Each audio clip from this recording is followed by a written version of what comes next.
Salam, salam, outsider, le débrief commence maintenant. Petit point Copa América, c'est important parce que oui, en ce moment, il y a l'Euro, mais en même temps, il y a la Copa América. La dernière fois, on a eu l'occasion de faire le débrief entre l'Argentine et le Canada. Victoire de l'Argentine 2-0 face à une très belle équipe canadienne. Je pense que pour ceux qui ont eu l'occasion de voir le débrief, ils ont capté que cette équipe du Canada-là avait des occasions. Elle aurait pu peut-être s'en sortir avec un match nul, mais elle est tombée sur une Argentine qui est létale, qui est dangereuse et qui vit du bordel. En parlant de bordel, franchement, la Copa América, c'est une coupe qui est bordélique. C'est-à-dire que je me suis assis calmement, j'ai longuement réfléchi, franchement. On peut discuter jusqu'à demain. Mais c'est-à-dire, j'ai jamais vu un bordel comme... En fait, à la Copa, c'est du n'importe quoi, ça attrape tes pieds. Il y a des... En fait, il faut voir les matchs, Nous, on regarde les matchs, c'est du n'importe quoi, ça attrape tes pieds. Des matchs avec des 60 fautes, des coups de tête. Canada, la dernière fois, ils jouent ici face au Pérou. Coup de tête, je dis bien, du gars du Pérou. La VAR n'intervient pas, l'arbitre n'intervient pas. Le gars, il est à terre. Il n'y a absolument rien qui se passe. On voit le ralenti 35 000 fois et on voit réellement que le gars, il a pris un coup de tête. En fait, c'est-à-dire que nous, on ne comprend pas. On ne comprend pas. Des tacles à la gorge. En fait, c'est à la Copa, le gars, il prend le joueur, le ballon, un bout du gazon. Ils abusent. Sincèrement, ils abusent. En fait, sincèrement, c'est un football bordélique. De temps en temps, tu vois, on dirait des fourmis qui sont attirées vers le sucre ou bien des abeilles vers leur nid d'abeilles. De temps en temps, sincèrement, hein, tu peux voir le match et tu vas voir genre 4 boys qui sont en train de se battre sur un ballon. Tu as l'impression qu'ils se donnent des coups de poing, même en même temps, c'est du n'importe quoi. Le ballon, il est là, il tacle là, pas, il se relève, il tacle, il se relève, il tacle, il tire le maillot, il l'attrape, il machin, il truc. Et hop, transversal, et puis tout le monde fait la paix, ça va. On se repose. Le fight va de l'autre côté. Franchement, toute honnêteté, la Copa América, c'est un autre délire. Mais c'est la Copa América, elle est comme ça, et elle est comme ça avec son charme. Donc du coup, après la victoire de l'Argentine, le Brésil a eu l'occasion de jouer, et c'est au quart de Brésiliens là, parce que c'est assez compliqué pour eux en ce moment au Brésil, on va être très sérieux. Déjà, les qualifications de Coupe du Monde, je ne sais pas comment ça se passe là-bas, mais la dernière fois que j'avais regardé, le Brésil ne se gérait pas trop. Peut-être qu'entre-temps, ça a changé, si je ne m'abuse, mais en tout cas, Ronaldinho, avant le début de la compétition, il a fait une déclaration en disant qu'il n'allait pas regarder l'équipe parce que l'équipe n'est pas intéressante et tout. Voilà. Mais en fait, pas la peine même de paraphraser Ronaldinho, de paraphraser Ronaldinho. Ce qu'il a dit, c'est simple. En fait, c'est des nullards, c'est des tocards. C'est-à-dire que le Brésil, ça vend du rêve. Ça vend du rêve. Même le Brésil avec les Zéroberto.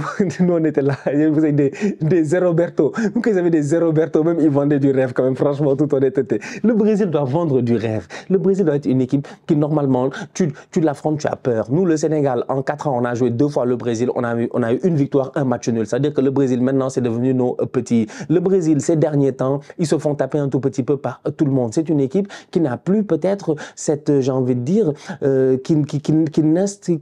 qui n'instaure plus cette peur-là. Voilà. C'est difficile. Le football samba, la grinta, machin, tout ça, c'est des choses qui, tu as l'impression que ça faisait rêver avant, mais ce n'est plus le cas. Il y avait un temps, tu jouais les Ronaldinho, les Ronaldo, les Rivaldo, les Roberto Carlos, les Cafu, les Lucio, les machins, tu avais peur, les Gilberto Silva, tu étais traumatisé.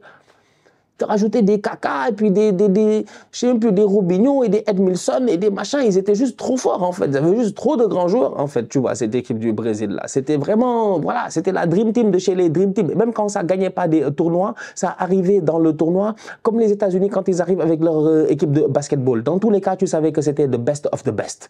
Mais aujourd'hui, tu regardes l'équipe du Brésil, et franchement, il y a des questions à se poser, c'est-à-dire que c'est assez compliqué, quoi, sincèrement, c'est assez compliqué. Donc, du coup, je comprends le point de vue d'un joueur comme Ronaldinho. Maintenant, devait-il l'avoir, ne devait-il pas l'avoir, ça c'est un autre débat. Est-ce que Ronaldinho devait parler comme ça ou quoi que ce soit? Après, il a dit qu'il va quand même regarder l'équipe, évidemment. Peut-être c'est un moyen pour les piquer, et il a raison de les piquer, parce que cette équipe doit se gérer. Donc, du coup, premier match du Brésil, ils arrivent, ils font 0-0 face au Costa Rica. On me dira que le Costa Rica avait un bloc défensif. Ils ont défendu, ils ont bloqué, ils ont fermé le jeu et tout ce que vous voulez. Mais n'empêche que j'ai pas vu le Brésil aussi flamboyant, exceptionnel qu'il le faut. Tu vois pas un Brésil qui se crée 35 000 occasions. Ça a quand même 3 tirs cadrés en 90 minutes. C'est peu. C'est peu. Ils sont capables d'être beaucoup plus dangereux. Tu regardes le match de certains boys, les Rafinha, tout ça, tu te dis, ouais, c'est poussif. Les boys qui rentrent, les Hendrick, tout ça, c'est poussif. En fait, c'est un football un peu bordélique. Et pourtant, le Brésil a toujours eu un football bordélique, mais même dans le bordel, ils ont toujours été organisés. Mais là, j'ai l'impression que c'est un bordel désorganisé. Et donc, du coup, je ne vois pas quelque chose qui fait peur. J'ai l'impression que, franchement, moi, en tant que fan de football, observateur, je regarde et je me dis, ouais, en fait, je pense que tu joues le Brésil demain, il y a moyen de taper le Brésil. C'est pas pour rien que le Cameroun a tapé le Brésil ici la dernière fois. À la Coupe du Monde, tu me diras que c'était le 3e match, qu'ils avaient fait tourner, on s'en fout. Ils les ont tapés, en fait. C'est-à-dire que les Brésiliens, tu n'as plus peur d'eux réellement. Tu n'as pas peur de Paqueta, tu n'as pas peur de Guimarães, tu n'as pas peur de Gomez, de Rafinha, de Danilo, de Militao, de Marquinhos. En fait, les deux seuls boys qui font peur, c'est peut-être les boys du Real Madrid, parce qu'en ce moment, c'est eux qu'on voit partout. Ceux qui font feu et flamme, c'est Vinicius et Rodrigo. Et ils n'ont pas fait un très très bon match. Donc du coup, ça rend les choses un peu compliquées. Et donc ça donne un Brésil qui fait 0-0 face au Costa Rica. J'ai hâte de voir le deuxième match parce qu'il va falloir que les Brésiliens ils se réveillent et que rapidement ils rentrent vraiment, ils soient chauds dans la compétition. Je pense que tout est fait dans la compétition pour que le Brésil est d'un côté, l'Argentine est de l'autre. Normalement, les deux doivent se gérer et se rencontrer en finale. Maintenant, on va voir si les Brésiliens ils vont choke. Mais pour le moment, en tout cas, c'est pas très très rassurant. Et voilà, même si je suis d'accord sur le fait que le Costa Rica a plutôt défendu, mais le Brésil doit. Le Brésil, normalement, c'est les cambrioleurs de chez les cambrioleurs. C'est-à-dire qu'eux, il n'y a pas une serrure qui doit être capable de leur tenir. Donc, tu peux mettre tous les codes, les serrures, les lasers rouges, les machins, les ce que tu veux et tout. Le Brésilien, il vient, il se faufile comme un serpent, il s'en sort, il prend le butin, il se barre. Normalement, c'est ça le Brésil. Moi, c'est comme ça que je les considère. Donc là, je trouve que malheureusement, en ce moment, ils sont under the level. Ce n'est plus les Brésiliens que je connaissais. Eh oui. Ah là là là. Ah, j'ai envie de faire l'ancien. Si j'étais déjà allé au Brésil, j'allais faire l'ancien. Dans le temps, j'allais à Copacabana. C'était pas comme ça. Maintenant, Copacabana, ça a changé, tu vois. Il y a trop de touristes. L'Argentine, de son côté, ils ont joué face au Chili. Argentine-Chili, c'est un match toujours intéressant à la Copa América parce que nous, on s'en rappelle. On était là, 2015-2016, Copa de Centenario. Messi qui rate un penalty face au Chili, Messi qui pleure, Messi qui souffre. C'était le Chili d'Alexis Sanchez, c'est pas le Chili c'est la Guinée. Le Chili de Alexis Sanchez, le Chili de Vargas, le Chili de Bon Séjour, le Chili de Mauricio Isla, le Chili de Oscar Bravo, c'est ce Chili-là en fait. Et de ce Chili-là, il reste encore pas mal de joueurs. Claudio Bravo est encore là, Sanchez est encore là, Vargas est encore là, Isla est encore là. Donc une équipe du Chili qui est assez vieillissante et tout, mais qui, comme d'habitude, est toujours fatigante. Dans tous les cas, on connaît la Copa. Chili, Pérou, c'est des équipes qui souvent vont au dernier carré, qui sont là pour aller chercher le titre ou pour fatiguer les gars. Donc du coup, tu as une équipe du Chili qui, encore une fois, a essayé, je pense, d'écœurer cette Argentine-là, mais elle est tombée sur une Argentine qui, je l'ai dit, ils jouent pour Messi. C'est eux, ils l'ont dit. Ils ont dit ils jouent pour Messi. Ils ont dit ils vont tout faire pour gagner pour Messi. En fait, eux, ils jouent pas parce qu'ils ont des pères, des mères, des frères, des sœurs, parce qu'ils croient en Dieu, parce que non, ils jouent pour Messi. Vous voulez quoi? Vous voulez quoi? Jouer pour Messi, ça fait quoi? Ça fait que Lautaro Martinez, il est capitaine. Capitaine à l'Inter, leader incroyable, légende là-bas, intouchable, franchement. C'est le patron des patrons. C'est lui, l'autocar Martinez, bien, qui arrive en équipe nationale, qui accepte son rôle d'être sur le banc. Il devient un super sub, il rentre, il claque des buts. Et là, il vient, il reclaque un but. Franchement, top performance de sa part. Il rentre, il est pertinent dès le début. Il réussit en fin de rencontre, comme je dis, à venir mettre ce but-là qui permet à l'Argentine de gagner 1-0. L'Argentine très solide aussi défensivement. Un très bon Emiliano Martinez, il a fait de très bons arrêts parce que tu as une équipe d'Argentine qui, pendant le match, tu as des occasions, tu joues un match, tu as un adversaire qui est le Chili en face, tu as un football qui est très débridé, donc ça va très vite, il y a beaucoup de fautes, le football est haché en Amérique du Sud, c'est très haché en fait, énormément de fautes, c'est très haché, donc je sais pas comment l'expliquer, ça se rentre dedans, ça se blesse, ça se tire des maillots, c'est le bordel en fait, c'est le bordel. Donc, tu peux jouer pendant 30 minutes, il n'y a pas d'occasion, il n'y a rien qui se passe, tu as l'impression que le match se joue réellement en fait sur 30 mètres au milieu du terrain parce que c'est le bordel. Et là, il y a une occasion et c'est là où Martinez il doit être prêt et réveillé et c'est ce qu'il a fait parce que les Chiliens, ils ont eu 2-3 occasions là, mais tchap là, dangereuses. Et Martinez, il est venu et il a été au top. Franchement, il a été au top.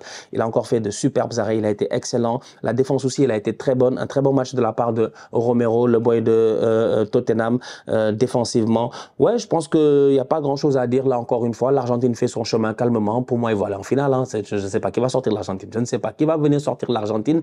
Boy là, qui sont des bandits, qui jouent, comme j'ai dit, pour Messi, qui n'en ont rien à faire de la vie. Ils sont là juste pour accompagner Messi à gagner des titres parce qu'ils savent que tant que Messi est dans la légende, eux tous ils vont être dans la légende. Donc ils ont décidé de ne pas créer leur propre légende mais de suivre la légende du mec.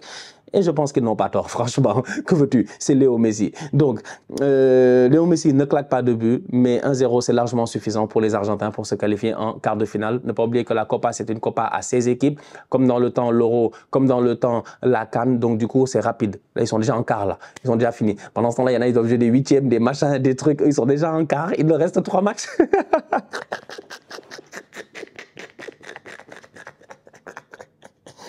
C'est du n'importe quoi. Ouais, c'est du n'importe quoi. Pardon, c'est du n'importe quoi. Il reste 3 matchs à Messi. Il va être champion. Qui va l'empêcher? Qui? Ouais, Vinicius, s'il vous plaît. Le Brésil, s'il vous plaît. Peut-être l'Uruguay. On va voir. Peut-être que l'Uruguay, ils sont très chauds. Eux aussi, ils ont gagné leur match. Je pense qu'ils ont gagné leur premier match 2-0. Darwin Nunez a marqué. Très, très belle équipe de l'Uruguay aussi, avec de très bons jeunes joueurs. Donc, à suivre au cours de cette compétition. Et aussi un excellent coach, j'ai dit Mauricio Isla. Marcelo Bielsa, excusez-moi. Un très, très bon coach. Donc, on va voir. Peut-être l'Uruguay. Mais là, les Argentins, franchement, je dis, il reste quart de finale, demi-finale, finale. Ils ont fini. Messi, taf, taf. Avant même que nous, on aille en vacances, lui, il va déjà aller en vacances avec la Copa. Donc, j'ai hâte de voir ce que ça va donner. Donc, voilà. Petit point Copa América. Comme je dis, c'est un peu le bordel. Le Canada a gagné son deuxième match, d'ailleurs. Bravo aux Canadiens. Bien joué. Et je pense qu'ils sont en pole position pour se qualifier aussi. Et j'espère qu'ils vont se qualifier. Merci caméra de t'être refocusé. La famille, on se capte très bientôt pour une nouvelle vidéo. D'ici là, on continue à liker, on continue à partager. On s'abonne, on s'abonne, on s'abonne. On est ensemble, on reste en santé. C'est le plus important. Tous outsiders.